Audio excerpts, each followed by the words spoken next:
बेहतर से बेहतर तलाश करो, मिल जाए नदी तो समंदर की तलाश करो। टूट जाता है शीशा पत्थर की चोट से, टूट जाए पत्थर ऐसे शीशे की तलाश कीजिए। कॉम्पैक्ट स्टडी पॉइंट में सभी बच्चों का स्वागत है। अब यहाँ पे हम क्लास 12th का फिजिक्स चल रहा था। क्लास 12th के फिजिक्स में ऑब्जेक्टिव क्वेश्चन चल रहे थे बेटा। मैं उसके बाद जहाँ तक पढ़ाया था उसके बाद चालू करते हैं। हम सेट नंबर 4 तक सेट नंबर हम ऑब्जेक्टिव क्वेश्चन करा दिए थे। सेट नंबर 5 से स्टार्ट कर रहे हैं, जिसमें पीपीटी में बना हुआ है बच्चों। पेन लेकर बैठ जाइए, कॉपी लेकर बैठ जाइए, एग्जाम की तैयारी करना चालू कर दीजिए। चुंबकीय क्षेत्र का मात्रक बेटा, चुंबकीय क्षेत्र का मात्रक अगर हम बात करें कि चुंबकीय क्षेत्र का मात्रक क्या होता है, इसके लिए बेटा 2 फार्मूले हैं। एक तो होता है लॉरेंज बल। लॉरेंज बल F इक्वल टू होता है QVB साइन थीटा। बेटा ये फार्मूला और होता है F बराबर IBL साइन थीटा। तो यहां पर आप ये चूज कर लीजिएगा। B बराबर क्या होगा, F upon I into L। तो कुछ नहीं करना है। F क्या है, बलशाली कौन था, वो न्यूटन थे। कौन थे, न्यूटन। तो बल का मात्रक क्या बेटा होता है, न्यूटन बटे I मतलब विद्युत धारा, इसका मात्रक एम्पियर होता है। क्या होता है, एम्पियर। और यहाँ पे L क्या होता है बेटा, मीटर। तो इसका ये ऑप्शन कोई दिख नहीं रहा है। थोड़ी सी उसमें पीपीटी बनाने वाले में करेक्शन था, लेकिन नहीं हुआ, आपको मैं बता दे रहा हूं। तो यहाँ न्यूटन लिखा है, इनटू एम्पियर को ऊपर ले जाएंगे, ये -1 इनवर्स होगा, और मीटर को ऊपर ले जाएंगे -1 होगा। और भी इसके मात्रक होते हैं। एक होता है इसका मात्रक टेस्ला। टेस्ला टेस्ला तस्ला जैसा होता है। और क्या होता है, वेबर पर मीटर स्क्वायर। और क्या होता है बेटा, अभी एक हमने बता ही दिया ऊपर। और होता है गॉस। ये चुंबकीय क्षेत्र के इतने सारे मात्रक होते हैं। अगले क्वेश्चन में नाभिक दिया है बेटा एल्युमिनियम का। क्या दिया है, एल्युमिनियम दिया है। और इसकी त्रिज्या दिया है 3.6। फर्मी दिया है बेटा। फर्मी किसका मात्रक है, लंबाई का मात्रक है। बहुत छोटा मात्रक होता है, 10 की घात -15 के आसपास 15 होता है। तो यहाँ पे ट्राइटियम 25 125 है ये। तो ये वैल्यू आपको निकालना है। तो ये R जो होता है ये प्रोपोर्शनल टू होता है A⁴ तो घनमूल के अंदर R1/R2 लिख सकते हो। ये घनमूल के अंदर लिखना है A1/A2। तो क्या लिख सकते हो, R1 का मतलब 3.6, R2 का मतलब आपको निकालना है बेटा। एल्युमिनियम का क्या दिया है, एल्युमिनियम का दिया है ये, एल्युमिनियम का 27 दिया है, अपान में 100, परमाणु भार 125। 27 का बेटा घनमूल क्या होगा, जानते ही होंगे। 27 को क्या लिखोगे, एकदम जीरो लेवल से बेटा मैं पढ़ा रहा हूं, देख लीजिएगा। और 125 को 5 × 5 × 5 लिख सकते हो। या घनमूल से बाहर निकालोगे बेटा तो कितना आ जाएगा, 3 आ जाएगा। एक जोड़ा बाहर निकाल लेना, 3 3 के जोड़े में 5 आ गया। तो R2 बराबर बेटा क्या आ जाएगा, 3.6 में 5 का गुणा कर लेना, बटे 3 से भाग, तो 12 × 36 होता है, 1.2, 12 पंचे 60, 6 फर्मी आ जाएगा। ये आंसर आ गया। ठीक, कौन सा, 6 फर्मी, 6 फर्मी आ गया। क्लियर, कोई दिक्कत। नाभिक क्या होता है बेटा, परमाणु के अंदर पाया जाता है। परमाणु के अंदर जहां समस्त धनावेश केंद्रित रहते हैं उन्हें हम क्या कहते हैं, नाभिक कहते हैं। नाभिक में प्रोटॉन और न्यूट्रॉन होते हैं। नाभिक के चारों तरफ इलेक्ट्रॉन चक्कर लगाता है। आइंस्टीन के प्रकाश वैद्युत समीकरण में किस संरक्षण के नियम का पालन होता है? आइंस्टीन के प्रकाश, यहाँ पे ऊर्जा संरक्षण का सिद्धांत होता है। ऊर्जा संरक्षण क्या है आइंस्टीन का? प्रकाश वैद्युत समीकरण हमने आपको बताया, ये एक कोई क्या है, धातु की सतह है। किसका बेटा? धातु की सतह। ये धातु की सतह है। इस पर प्रकाश जब पड़ता है तो यहां से इलेक्ट्रॉन इमिट होता है। जो इलेक्ट्रॉन इमिट होता है बेटा उसे फोटो इलेक्ट्रॉन बोलोगे, फोटो इलेक्ट्रॉन बोलोगे।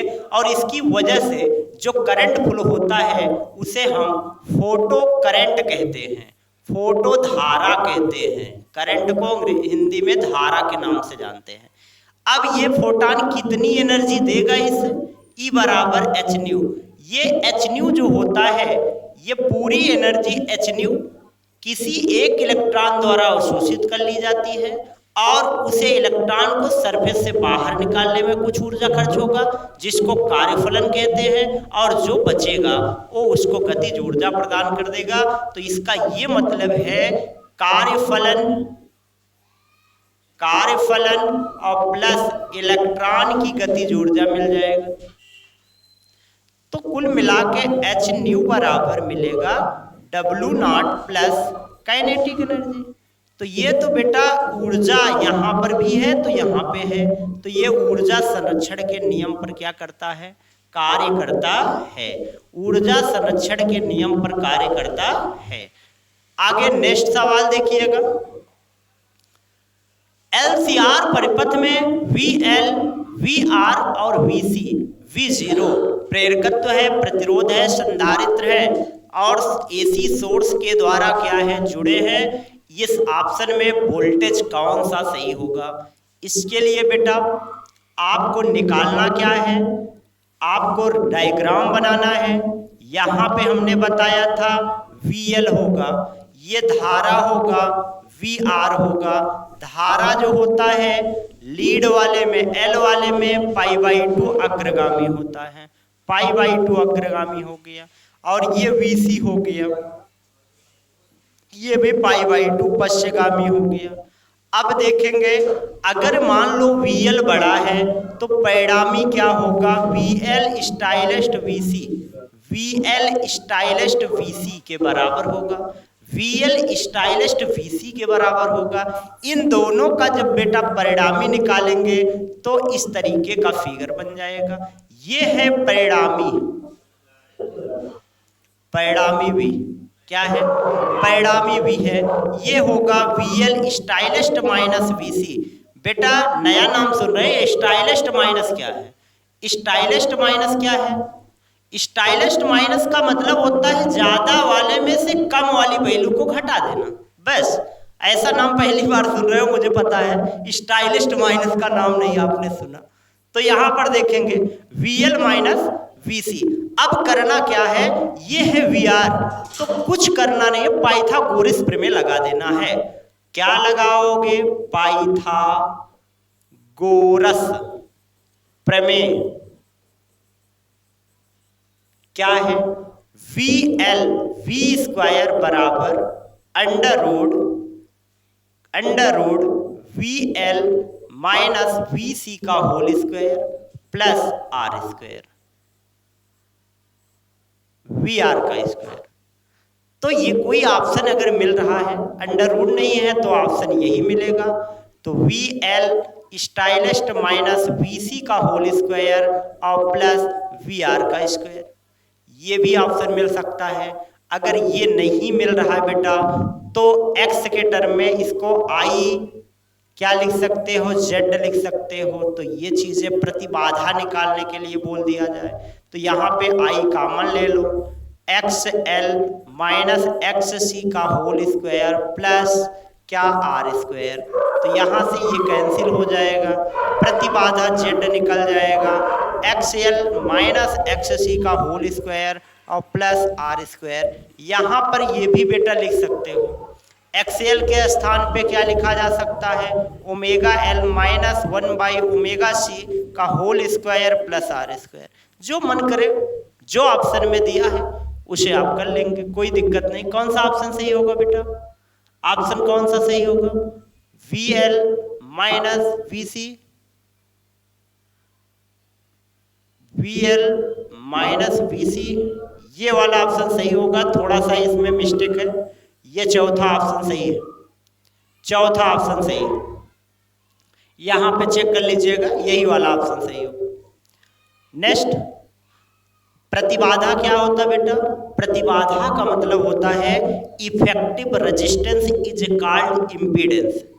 बाधा, जैसे अगर बाधा कोई आता है तो एक जाप किया जाता है, कौन सा जाप करेंगे, ओम नमः शिवाय, ओम नमः शिवाय। ओम, ओम किसका मात्रक है, ओम प्रतिबाधा का मात्रक है, उधर प्रतिरोध का भी मात्रक है। ओम किसका मात्रक है, ओम प्रतिबाधा का मात्रक है। बाधा अगर आए तो जाप कर लेना, क्या जाप करोगे, ओम नमः शिवाय, ओम नमः शिवाय, मतलब ओम इसका क्या है, मात्रक है। ओम किसका मात्रक है, प्रतिबाधा का।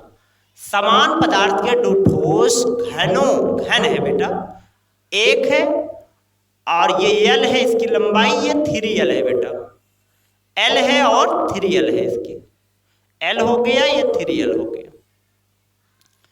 तो घन हमने बनाया, घन ऐसे बनता है बेटा, ये घन हो गया। इस भुजा की लंबाई अगर माने तो L है, ये L है, ये L, और एक घन इधर बना लो,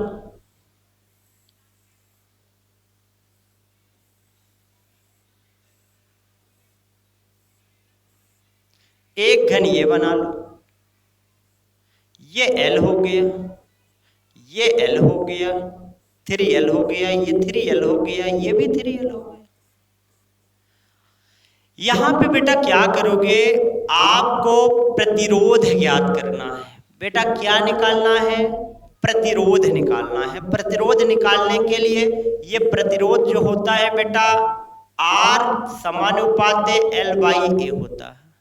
ऐसे निकाल लो, R1 बराबर रो L/A। तो यहां से बेटा क्या करोगे, रो पदार्थ की प्रतिरोधकता है, ये नहीं बदलता है, रो रहने देना। इसकी लंबाई ऑलरेडी L है बटे A, तो इसका क्षेत्रफल होगा कितना बेटा, L स्क्वायर, मतलब भुजा का वर्ग होता है। किसका, भुजा का वर्ग होता है, ठीक। तो यहाँ पे L का स्क्वायर कर लेना, तो L का स्क्वायर करेंगे तो एक L कैंसिल हो जाएगा, तो रो L नहीं, रो आगे कितना आएगा, रो हो गया बटे क्या, L हो गया। किसकी वैल्यू आया बेटा, R1 का, रो अपान L। ऐसे इसको यहाँ पे रहने देना। अब क्या करना है, आगे इस पे पहुंचिएगा तो R2 बराबर क्या बचेगा, रो L मतलब 3L बटे नीचे क्या बेटा, एरिया इसका क्या होगा, A बराबर भुजा मतलब 3L का स्क्वायर, तो 9L स्क्वायर। तो यहाँ पे क्या बेटा लिखोगे, 9L स्क्वायर। तो यहाँ से 3 से कैंसिल करोगे, 3 आ जाएगा, एक L यहाँ से कैंसिल हो जाएगा, एक L यहाँ से क्या होगा, कैंसिल हो जाएगा।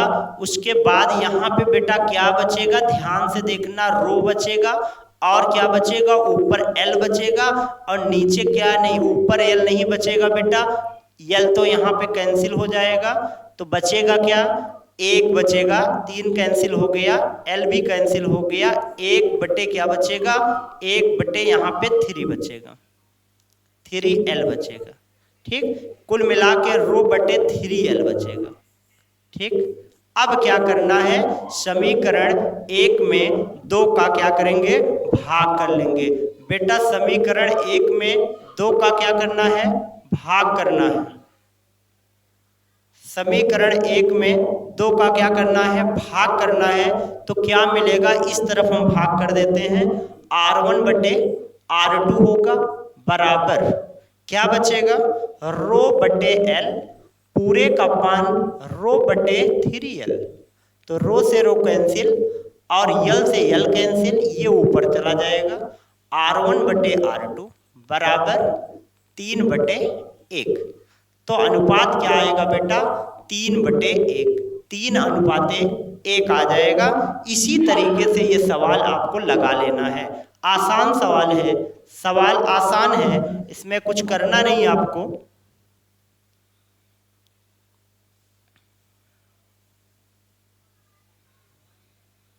नेक्स्ट क्वेश्चन की तरफ हम बढ़ेंगे। नेक्स्ट क्वेश्चन हमारा क्या है बेटा? अगले क्वेश्चन की तरफ बढ़ेंगे। तो यहां लिखा लेंस मेकर सूत्र में कौन सी फोकस दूरी प्रयुक्त होता है? लेंस मेकर सूत्र का मतलब बेटा होता है लेंस बनाने के लिए एक सूत्र का उपयोग किया, जिसकी वजह से हम लेंस बना सकते। 1/f बराबर n-1 1/f1 R1 minus 1/R2। ठीक, यहां पे लेंस मेकर सूत्र यही है। हमेशा ध्यान देना, फोकस दूरी द्वितीय फोकस के बीच की दूरी होती है। फोकस जो दूरी होती है लेंस से द्वितीय फोकस के बीच की दूरी को हम लेंस की फोकस दूरी कहते हैं। ये बात हमेशा ध्यान देना, प्रथम वाली दूरी नहीं ली जाती है। क्लियर? एन टाइप अर्धचालक की प्रकृति बेटा, एन टाइप, पी टाइप ये अर्धचालक होते हैं। क्या होता है? N type semiconductor, N type semiconductor का मतलब बेटा होता है नेगेटिव। क्या होता है? नेगेटिव। ये नेगेटिव होता है जब शुद्ध अर्धचालक में 5 संयोजकता वाला तत्व मिलाया जाता है तो बनने वाला अर्धचालक एन टाइप अर्धचालक कहलाता है। तो 5 संयोजकता वाला जर्मेनियम में 5 संयोजकता वाला तत्व मिलाया गया था फास्फोरस। इसके बाह्यतम कोश में 5 इलेक्ट्रॉन होने की वजह से 1 इलेक्ट्रॉन फ्री रह जाता था। इसीलिए इस पर कैसा चार्ज होता है बेटा? Negative charge. इसको कहते हैं क्या? इसको कहते हैं ऋणात्मक आवेशित। ये कैसा होता है? ऋणात्मक आवेशित होता है। नाभिकीय अभिक्रिया लिखा गया है 7n15, एक न्यूट्रॉन लिखा गया है। बन क्या रहा है बेटा? कार्बन 14 बना। तो ध्यान दो, P के स्थान पे क्या लिखा जाएगा? एक आपके पास बच रहा है। क्या? एक बच रहा है। परमाणु क्रमांक 7 है तो 6 1 हो गया, H हुआ। उसके बाद क्या बना? ऊपर 15 1 16, 2 बच रहे हैं। तो ये किसका सूत्र है? ड्यूटेरियम। हाइड्रोजन के 3 समस्थानिक, 1H1 और 1H2 और 1H3। हाइड्रोजन के ये 3 समस्थानिक होते हैं, 1H1 1H2 1H3। ये ड्यूटेरियम है, ट्राइटियम है, ये क्या है? प्रोटियम है। तो यहाँ पे ड्यूट्रॉन, ये क्या ऑप्शन सही होगा बेटा? ड्यूट्रॉन। ऑप्शन नंबर 2 ड्यूट्रॉन सही होगा। क्लियर? नेक्स्ट आगे बढ़िए। 5 समान प्रतिरोधों को श्रेणी क्रम में और समांतर क्रम में कुल तुल्य प्रतिरोध क्रमशः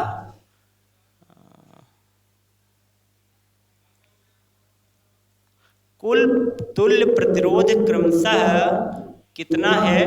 थोड़ा सा इसमें कटा हुआ है। R2 बराबर दिया है, ये R1 है बेटा।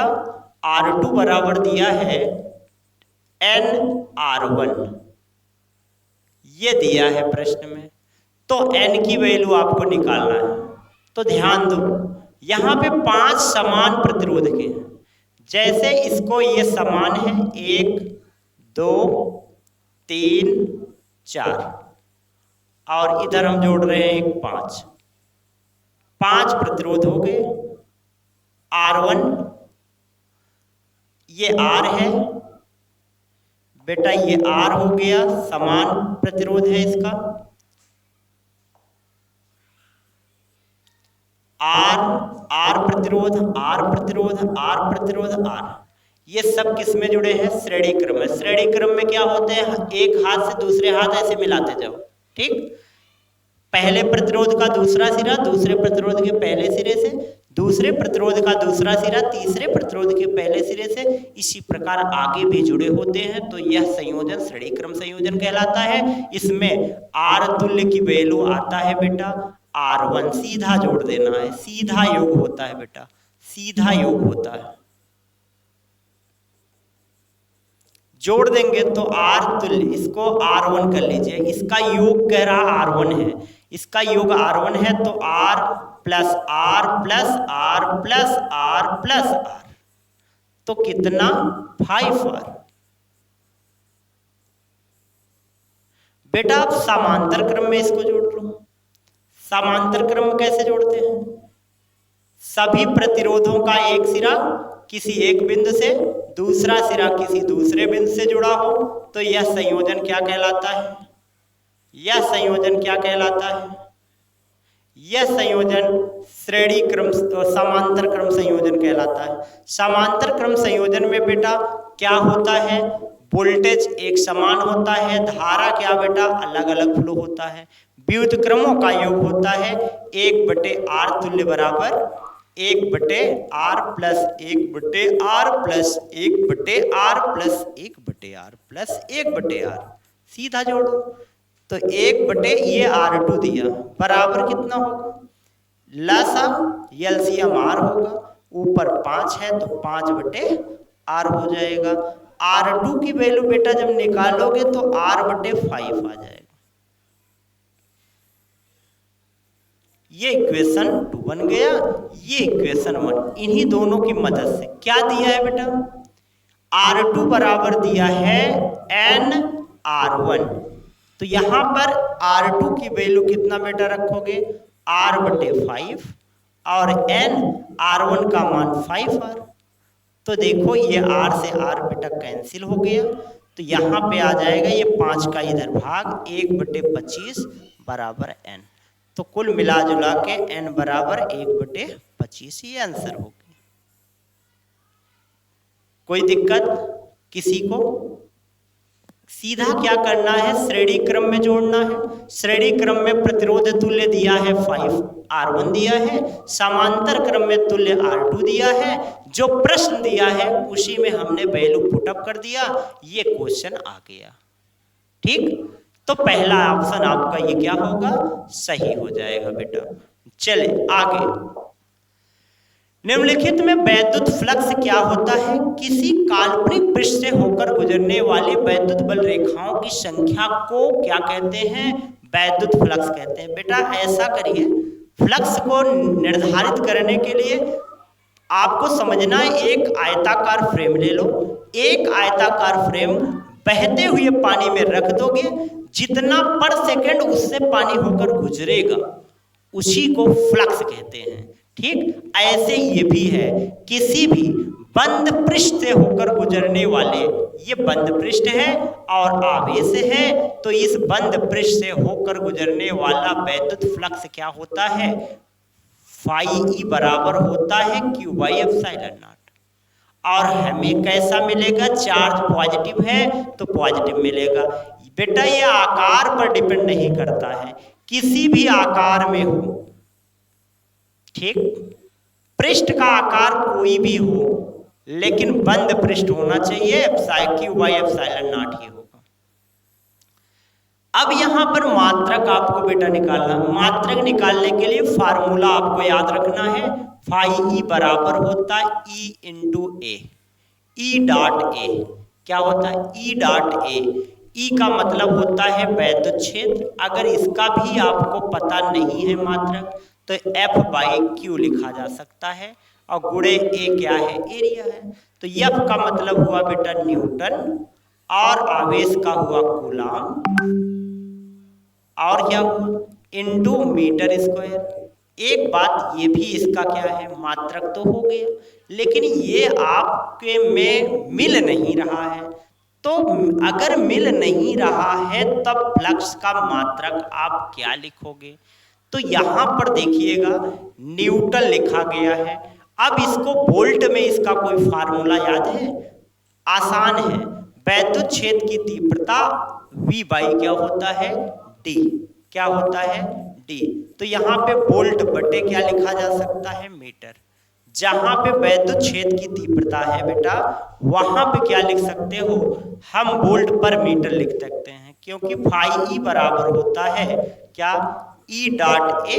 तो यहां पर लिखोगे क्या? E के स्थान पे वोल्ट बटे मीटर, और यहां पे एरिया के स्थान पे मीटर स्क्वायर, 1 मीटर कैंसिल हो जाएगा, तो बचेगा क्या?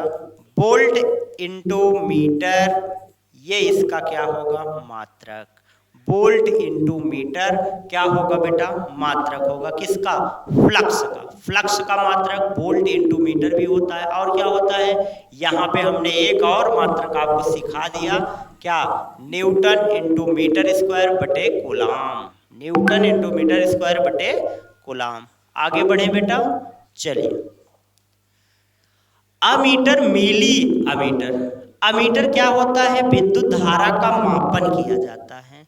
ज्यादा वैल्यू का मेजरमेंट अमीटर के द्वारा किया जाता है। एक गैल्वोमीटर होता है बेटा, ये भी क्या करता है? गैल्वोमीटर भी धारा को डिटेक्ट करता है, कम वैल्यू का मेजरमेंट करता है।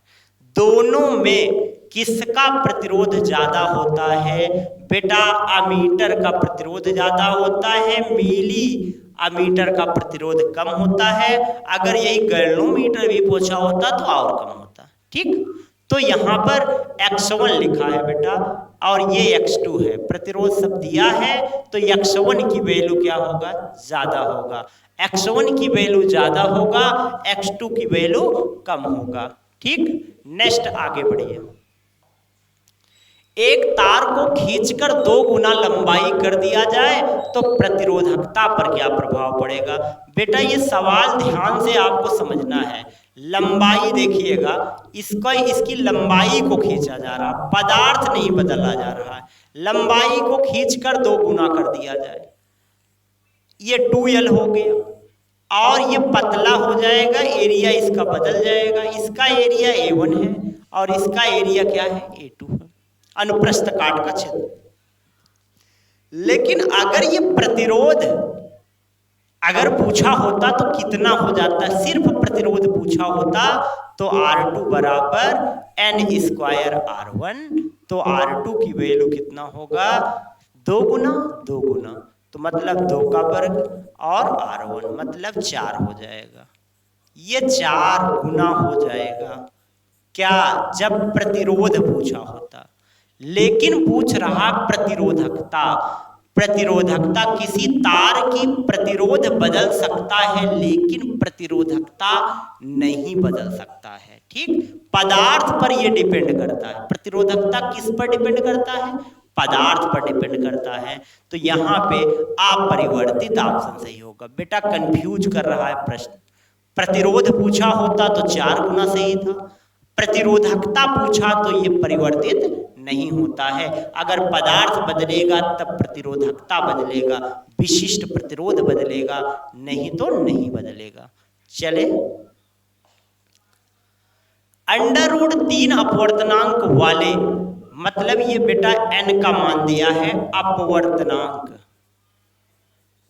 अपवर्तनांक बेटा दिया है n बराबर √3। अपवर्तक कोण, अपवर्तक कोण क्या होता है? अपवर्तक कोण,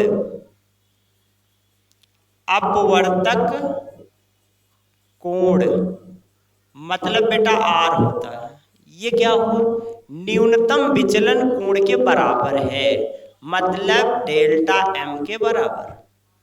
आपको न्यूनतम विचलन कोण निकालना है, तो प्रिज्म है ना, न्यूनतम विचलन कोण निकालना है, तो R बराबर बेटा क्या होता है?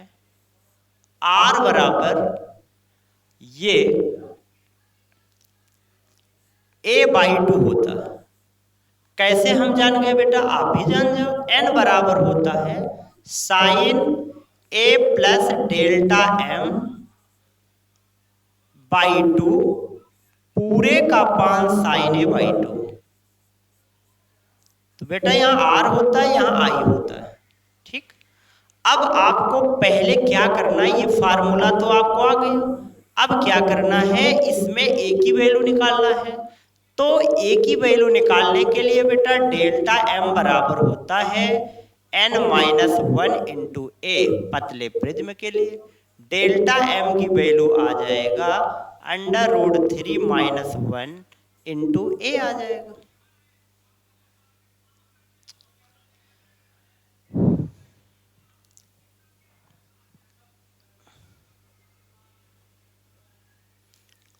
अब ये अपवर्तन कोण कितना होता है, a/2।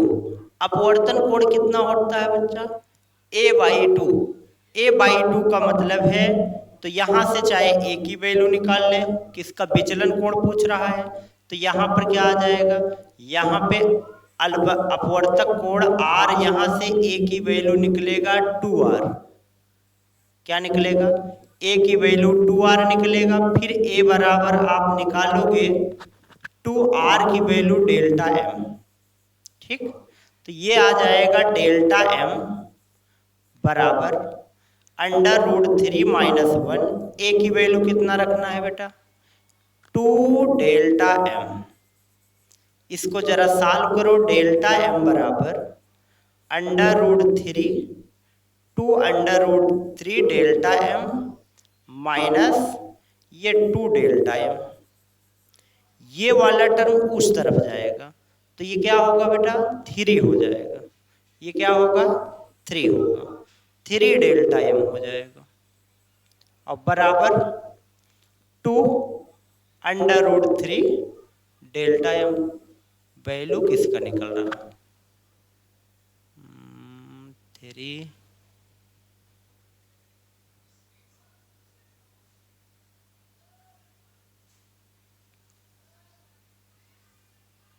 चलो इसमें कुछ कंफ्यूजन है।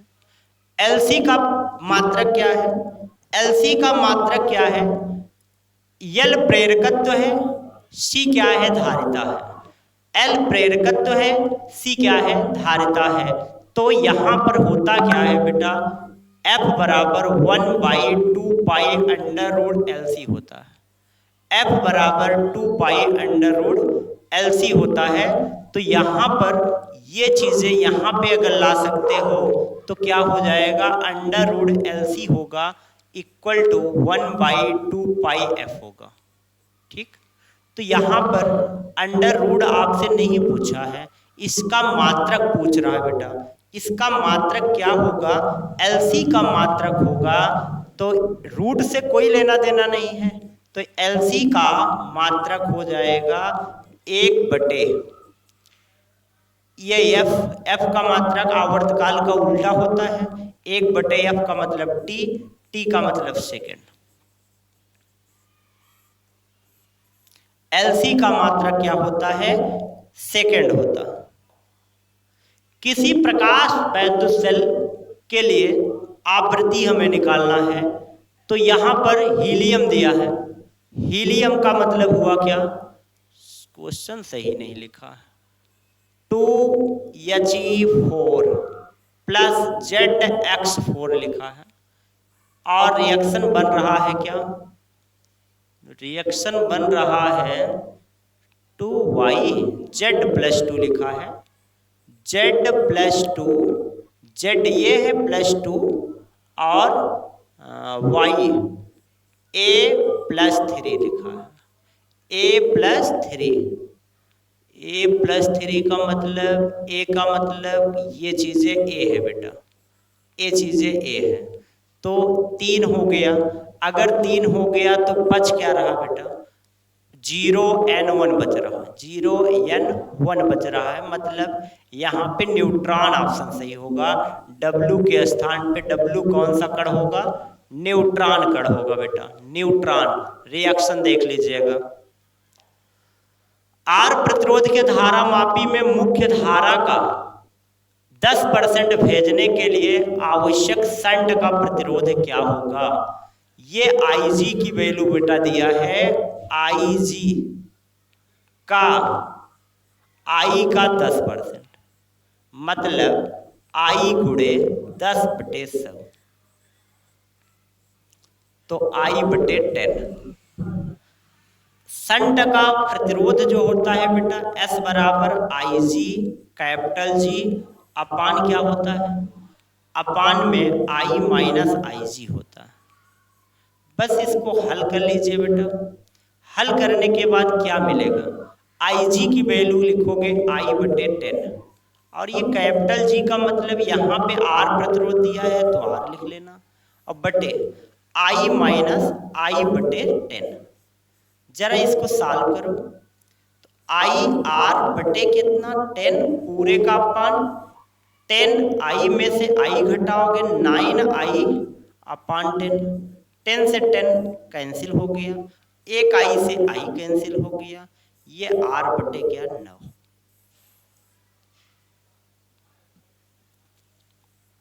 पहला वाला ऑप्शन बेटा सही होगा, फर्स्ट ऑप्शन सही होगा। आगे देखेंगे अगले क्वेश्चन। ये तो अभी रिवीजन भी क्वेश्चन हुआ था, ये शायद सभी क्वेश्चन कंप्लीट हो गए। हाँ 2024 के सेट नंबर 1 2 3 4 5 6 7 ये जितने भी ऑब्जेक्टिव क्वेश्चन थे हमने आपको कंप्लीट करा दिया है। अब आप इसके बाद 2024 के हम अति लघुत्तरी क्वेश्चन के लिए पीपीटी दे दिए हैं और जल्दी ही बन जाएगा। तो उसके बाद अति लघुत्तरी के सभी क्वेश्चन में आपको कराएंगे और आप खुद मेहनत करिए। मेहनत जितना ही ज़्यादा करेंगे मैं आपका साथ उतना ही ज़्यादा देंगे। और कॉम्पैक्ट स्टडी पॉइंट में सभी क्लासेज बेटा चल रहे हैं, फिजिक्स चल रहा है, मैथ का भी रिवीजन अनसॉल्व चल रहा है, बायोलॉजी भी चल रही है बेटा, केमिस्ट्री भी क्लास चल रहा है और निश्चित रूप से आपकी पढ़ाई में आपकी मदद ये कॉम्पैक्ट स्टडी पॉइंट करेगा। 100% मान के चलिए। इसी के साथ मैं अपनी क्लास को यहाँ पे समाप्त करता हूँ। जय हिंद, जय भारत।